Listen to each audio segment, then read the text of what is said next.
नमस्कार, ABC channel में आपका स्वागत है। मैं हूं सचिन श्रीवास्तव और आप मेरे साथ देखेंगे आजमगढ़ से जुड़ी खबरें। आइए नजर डाल लेते हैं आज की खास खबरों पर। क्राइम ब्रांच की स्वाट टीम के प्रभारी नंद कुमार तिवारी और एसओ रानी की सराय प्रदीप कुमार मिश्रा के संयुक्त प्रयास से डीसीएम में टोस्ट के बीच में छिपाकर बिहार ले जा रहे 623 पेटी अंग्रेजी शराब के साथ एक आरोपी को गिरफ्तार कर लिया गया। बरामद हुई शराब की कीमत करीब 55 लाख रुपए से अधिक की आकी गई है। पुलिस गिरफ्तार आरोपी को जेल भेजवाकर अन्य आरोपियों की तलाश में जुटी हुई है।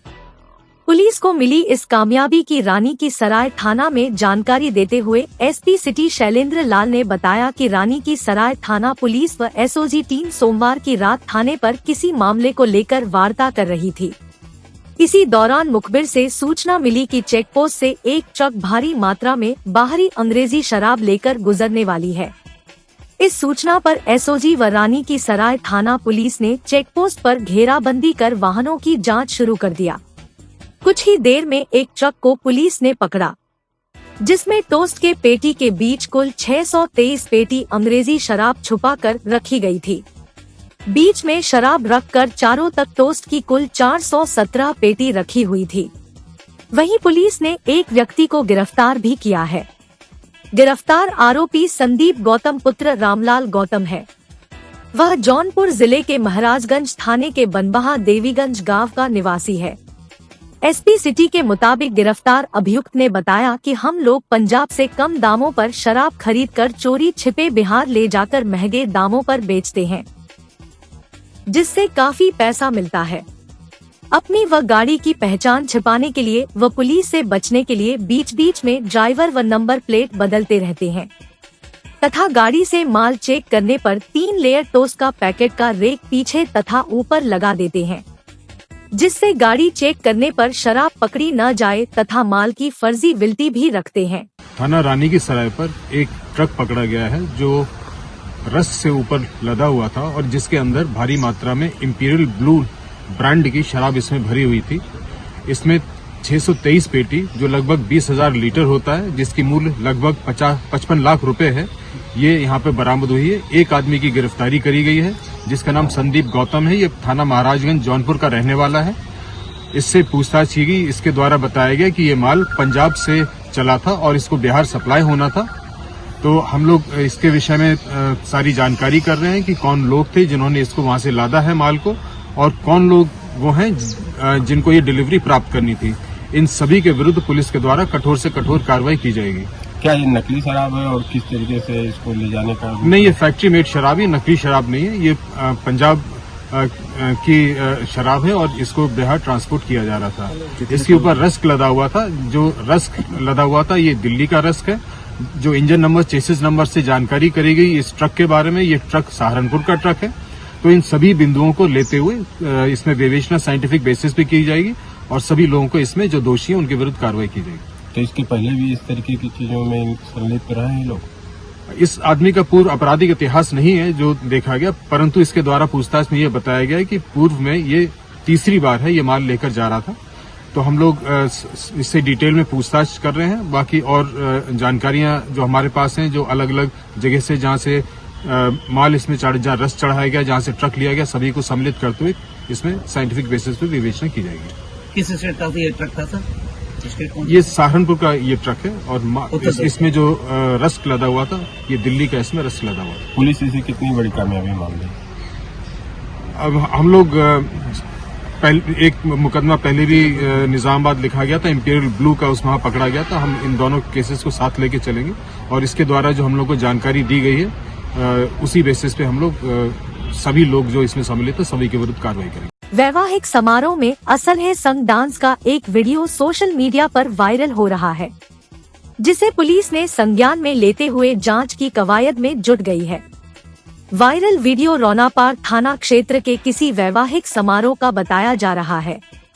एसपी ने असले के साथ डांस कर रहे व्यक्ति की पहचान कर असलहा जब्त करने के साथ ही गैंगस्टर एक्ट में मुकदमा दर्ज करने का निर्देश दिया है। एसपी अनुराग आर्य ने बताया कि गोपनीय हेल्पलाइन नंबर व सोशल मीडिया के माध्यम से एक वैवाहिक समारोह का वीडियो संज्ञान में आया है, जिसमें बारात में शामिल कुछ लोग डांस कर रहे हैं। इस वीडियो में एक व्यक्ति असलहे का भी प्रदर्शन कर रहा है। असलहे के प्रदर्शन पर पूर्ण रूप से रोक है। इसके बाद भी असलहा संग डांस के वीडियो को संज्ञान में लेकर जांच की कवायद की गई।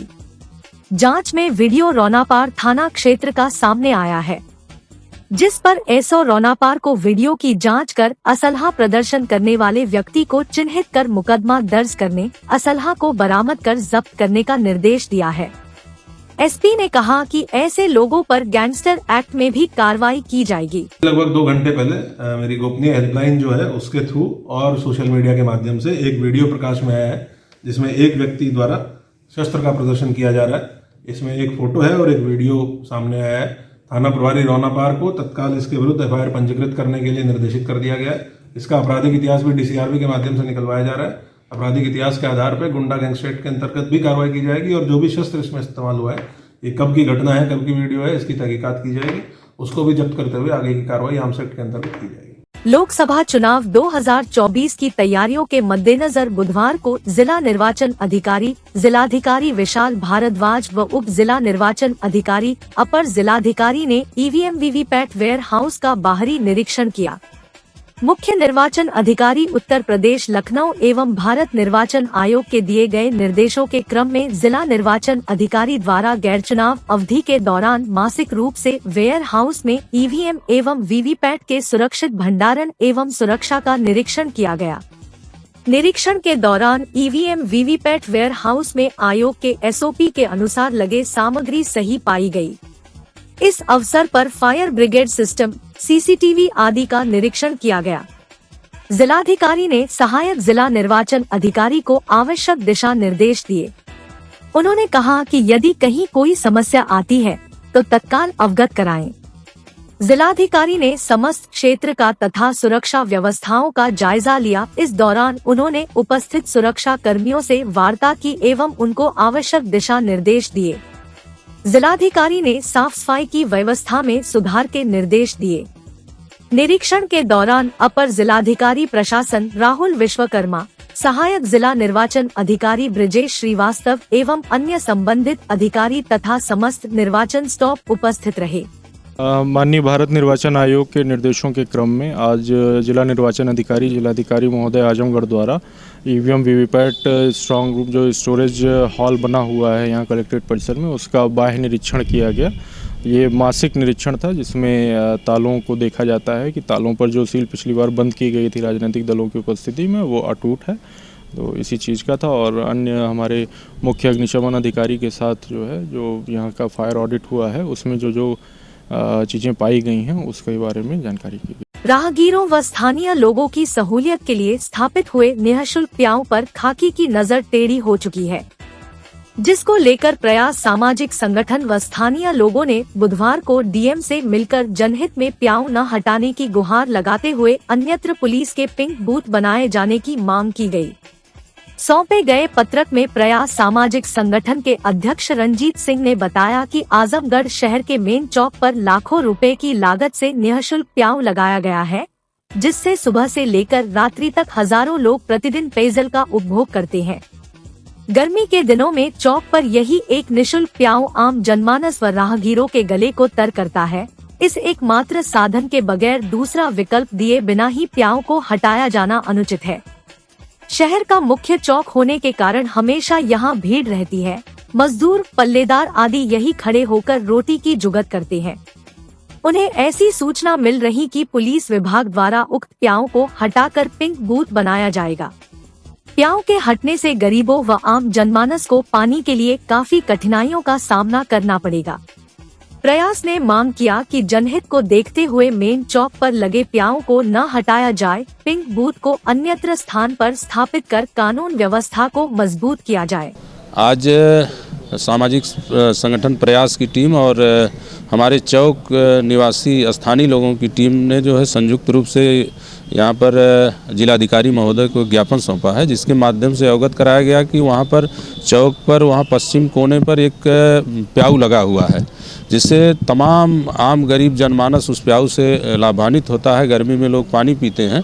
अभी पता चला कि उस प्याऊ को हटा करके पुलिस विभाग द्वारा वहाँ पर पिंक बूथ बनाया जाने की संभावना है, ऐसा सूत्रों से पता चला, भाइयों से पता चला है कि इस तरीके से वहाँ एक कवायद चल रही कि यहाँ पर प्याऊ को हटा करके पिंक बूथ लगाया जाए। तो आज हम लोग जिलाधिकारी महोदय को यह ज्ञापन के माध्यम से अपनी बात रखे हैं कि अगर इस तरीके की कोई बात हो तो उससे रोका जाए, क्योंकि गर्मी में तमाम लोग जो है जिनके पास पैसा है वो तो ख़रीद के पानी पी लेते हैं, लेकिन जो बेहद गरीब हैं, तमाम लोग, चौक पे भीड़ भाड़ रहती है आम जनमानस की, उनके लिए यह बहुत ही फ़ायदेमंद है। और लोग प्याऊ की व्यवस्था करते हैं, पानी का टैंक लगवाते हैं, और ये जो उजाड़ने की कवायद हो रही है उसको बंद किया जाए, नहीं तो हम लोग इसके लिए आंदोलनरत होंगे।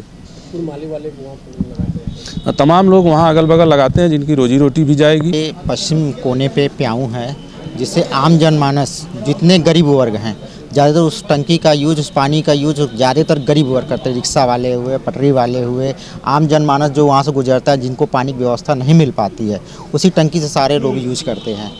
और अभी कुछ दिन पहले शासन द्वारा कई बार वहाँ निरीक्षण किया गया, ये चीज़ों को हटाकर वहाँ एक पिंक बूथ बनाने की तैयारी है। तो हम लोग पिंक बूथ के विरोध में एकदम कतई नहीं है, लेकिन ये है कि कहीं और जगह देख के बनाया गया जिससे आम जनमानस को किसी तरह की कोई समस्या न हो। और पानी की टंकी इसलिए चाह रहे कि पड़ा रहे, और कि आम जनमानस को दिखाएं। आने वाला समय भीषण गर्मी का है, जिससे आम जनमानस को बहुत ज़्यादा समस्या होगी, और पानी की चौक पे कहीं कोई व्यवस्था नहीं है।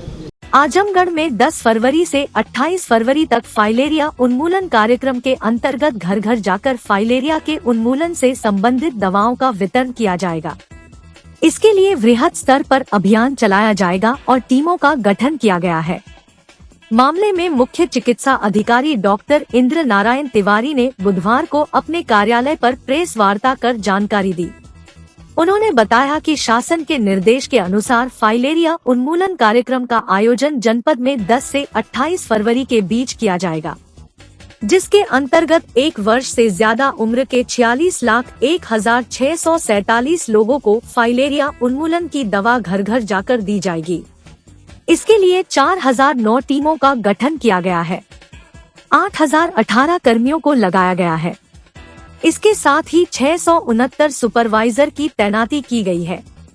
ब्लॉक स्तर पर भी एक विशेष टीम का गठन किया गया है, जो आपात स्थिति में कार्रवाई करेगी। प्रत्येक स्वास्थ्य केंद्र से लेकर जनपद स्तर तक कंट्रोल रूम की स्थापना कर दी गई है और कंट्रोल रूम नंबर भी जारी कर दिया गया है। क्षेत्रीय टीमों को होने वाली परेशानी पर कंट्रोल रूम नंबर कर संपर्क किया जाएगा। फाइलेरिया उन्मूलन कार्यक्रम के लिए जनपद भर में 715 विद्यालयों को आच्छादित किया जाएगा।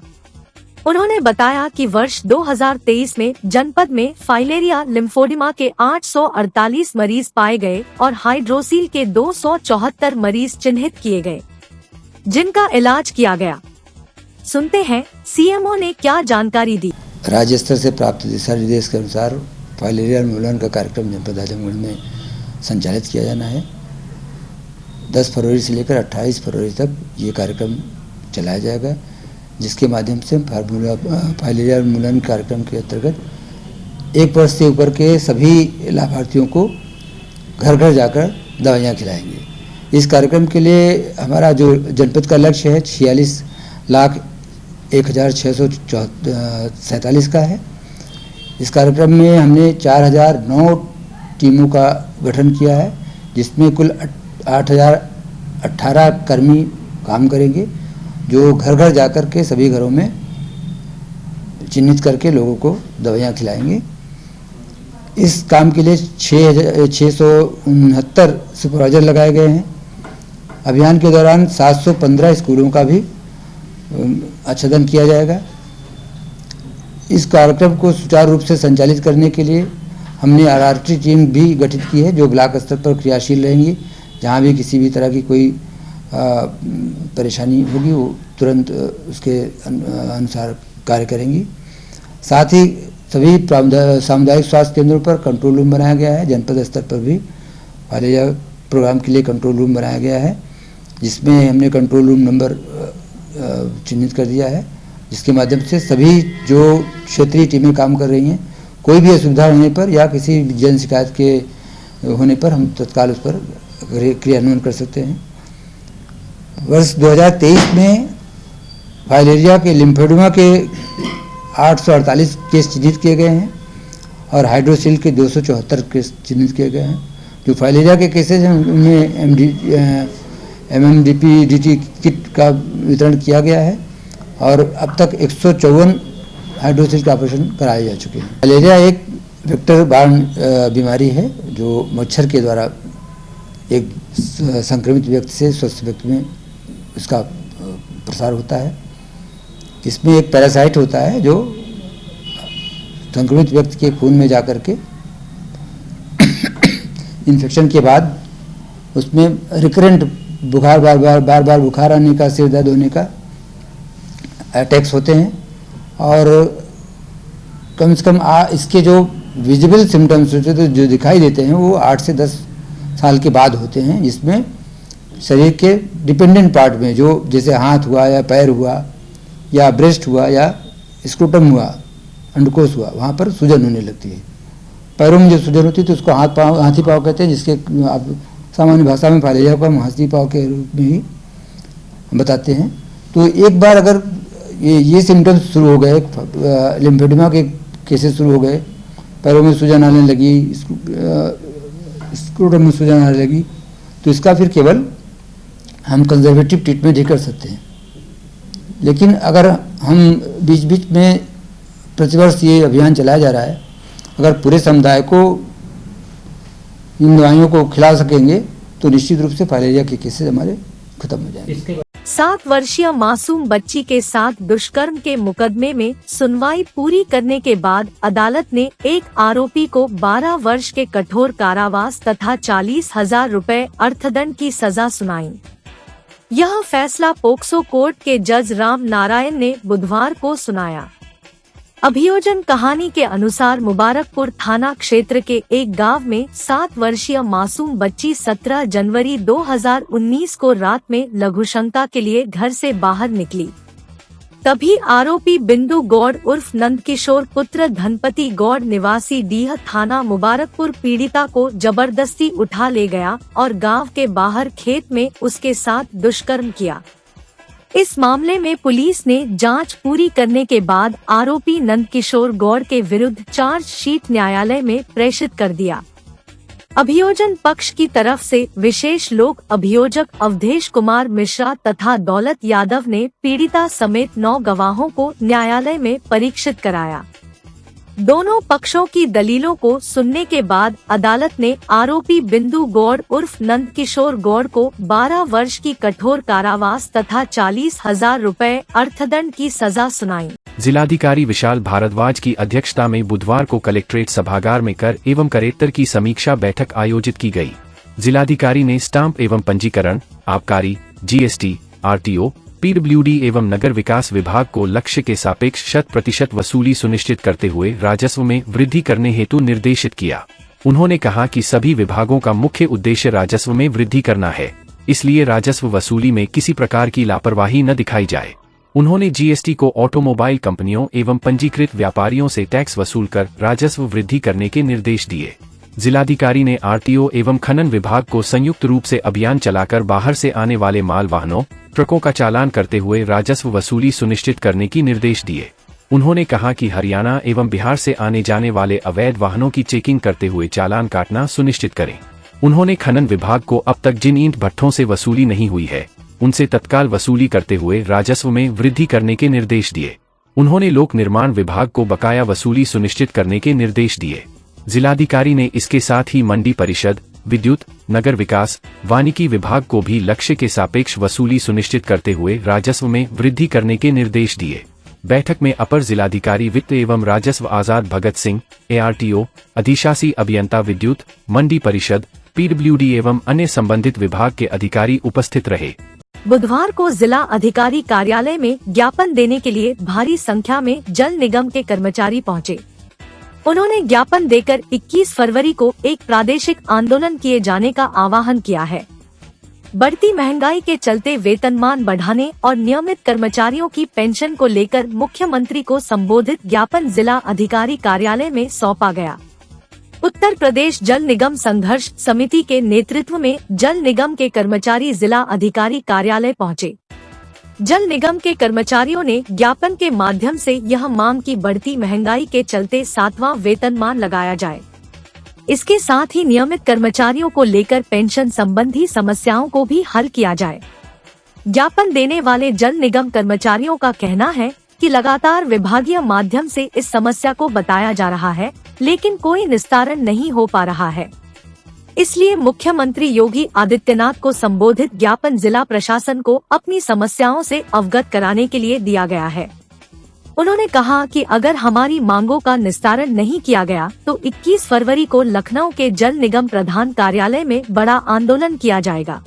उत्तर प्रदेश जल निगम संघर्ष समिति केंद्रीय नेतृत्व के निर्देश पर आज पूरे प्रदेश में एक दिवसीय धरना प्रदर्शन का कार्यक्रम आयोजित किया गया है, जिसमें जिलाधिकारी महोदय के माध्यम से माननीय मुख्यमंत्री जी को संबोधित ज्ञापन 5 सूत्रीय मांगों को लेकर ज्ञापन प्रेषित किया गया है। मुख्य मांग में प्रथम मांग हमारी ये है कि हमें एक तो अष्टम वेतनमान का ही अभी भुगतान किया जा रहा है, सप्तम वेतनमान नहीं लागू किया गया है हमारे विभाग में, और उसमें भी 230% महंगाई भत्ते के स्थान पर एक नगरीय में 189% और ग्रामीण में 196% का भुगतान किया जा रहा है। शेष कोई भुगतान नहीं किया गया है। हमारा वेतन और पेंशन नगरीय में माह सितंबर तक का ही भुगतान किया गया है, अभी 4 महीने का वेतन और पेंशन भुगतान नहीं किया गया है। 7वां वेतनमान नहीं लागू किया गया है। कर्मचारियों जो सेवानिवृत्त कर्मचारी हैं उनका न नकदीकरण मिल रहा है, न जीपीएफ मिल रहा है। अब हमारा 15 फरवरी को क्षेत्रीय कार्यालयों पर ज्ञापन का कार्यक्रम धरना प्रदर्शन का प्रस्तावित है और 21 फरवरी को लखनऊ में प्रांतीय स्तर पर धरना प्रदर्शन का कार्यक्रम निर्धारित है। उसके बाद उसी दिन आपातकालीन बैठक होगी और अगले कार्यक्रम की घोषणा की जाएगी। बुधवार को अपनी 8 सूत्रीय मांगों को लेकर कलेक्ट्रेट पहुंची बीसी सखियों ने अपने हक की आवाज बुलंद की। इस दौरान उन्होंने मुख्य रूप से 75,000 का सपोर्ट फंड माफ किए जाने, उन्हें स्थायी किए जाने और मानदेय नियमित किए जाने की मांग उठाई गई। अपनी मांगों को लेकर मुख्यमंत्री के नाम मांग पत्र जिला प्रशासन को दिया गया। इस दौरान बीसी सखियों ने कलेक्ट्रेट परिसर में एकजुटता प्रदर्शित करते हुए अपनी आवाज उठाई। जिला उपाध्यक्ष किरण कुमारी ने मांगों के बाबत बताया कि बीसी सखी को राष्ट्रीयकृत बैंकों से जोड़ा जाए और उनका 75,000 का सपोर्ट फंड माफ किया जाए। रुका हुआ मानदेय तत्काल दिया जाए। उन्होंने कहा कि 15 लाख रुपए का बीमा कवर सरकार की ओर से उन लोगों को दिया जाए। उन लोगों को आधार में सुधार का कार्य भी दिया जाए, जिससे कि लोगों को लाभ मिल सके। हमारी जो है मांगे हैं 8 सूत्रीय मांगे हैं और जो है उसमें मेन मुद्दा हम लोग का यही है कि 75,000 माफ हो और हम लोग को परमानेंट किया जाए और हमारा जो मानदेय है वो नियमित हो। और भी छोटी छोटी और मांगे हैं जो जिसको लेकर हम लोग मतलब लखनऊ तक भी गए थे, ठीक है। और उसके बाद जो है कि हम लोग यहाँ पे आए हैं जिलाधिकारी जी को ज्ञापन देने। मांगे नहीं मानी जाएंगी, बाकी क्या करें? तो अगर हमारी मांगे नहीं मानी जाती हैं तो हम लोग ऊपर तक जाएंगे। खबर के प्रायोजक है GD global school, Kartalpur, Azamgarh. Admission open for new session. Nursery to classes 9 and 11। Sai international school, Pura Pande, Bhaduli Bazar, Azamgarh. Affiliated to ICSI new Delhi. Admission open for new session. Nursery to class 9 and 11। Vedanta school of nursing and paramedical science, Lachhirampur, Azamgarh. QCI rating में A श्रेणी प्राप्त कर बना मंडल का पहला institute. और lifestyle furniture, बेलानाडी, Azamgarh. Uttar Pradesh के 613 नर्सिंग और पैरामेडिकल कॉलेज में से 20 कॉलेज QCI रेटिंग में A श्रेणी प्राप्त कर बने मेंटर इंस्टीट्यूट। आजमगढ़ मंडल और जिले का नाम रोशन कर Vedanta school of nursing and paramedical science, Lachhirampur, Azamgarh QCI rating में A श्रेणी प्राप्त कर बना मंडल का पहला institute. Wifi campus, smart classroom, live projects, special placement cell, scholarship, separate hostel for boys and girls. Admission या अन्य जानकारी के लिए संपर्क करें। साई इंटरनेशनल स्कूल, पूरा पांडे, निकट RTO office, Bhaduli Bazar, Azamgarh. ICSE board new Delhi से मान्यता प्राप्त। प्रत्येक क्लास में स्मार्ट क्लास की व्यवस्था, सुव्यवस्थित साइंस और कंप्यूटर लैब्स, इंडोर और आउटडोर स्पोर्ट्स फैसिलिटीज, पूरे सिटी में वाहन की सुविधा। Admission open for new session. Nursery to class 9th and 11th. Sai International School, Pura Pande, निकट RTO ऑफिस, भदली बाजार, आजमगढ़।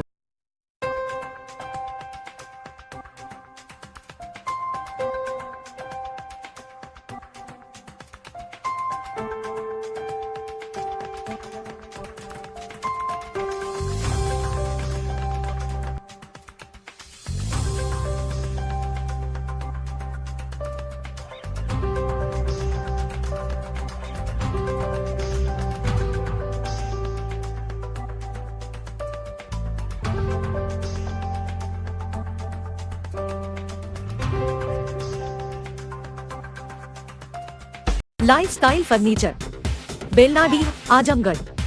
सभी प्रकार के फर्नीचर एवं इलेक्ट्रॉनिक सामानों की भरपूर रेंज उपलब्ध। हमारे यहाँ EMI की सुविधा 0% ब्याज पर उपलब्ध। इलेक्ट्रॉनिक सामानों में LED TV, refrigerator, washing machine, air conditioner, air cooler, deep freezer, water cooler, mixer juicer, iron, fan, induction, battery, inverter, electric geyser, gas geyser, आटा चक्की इत्यादि।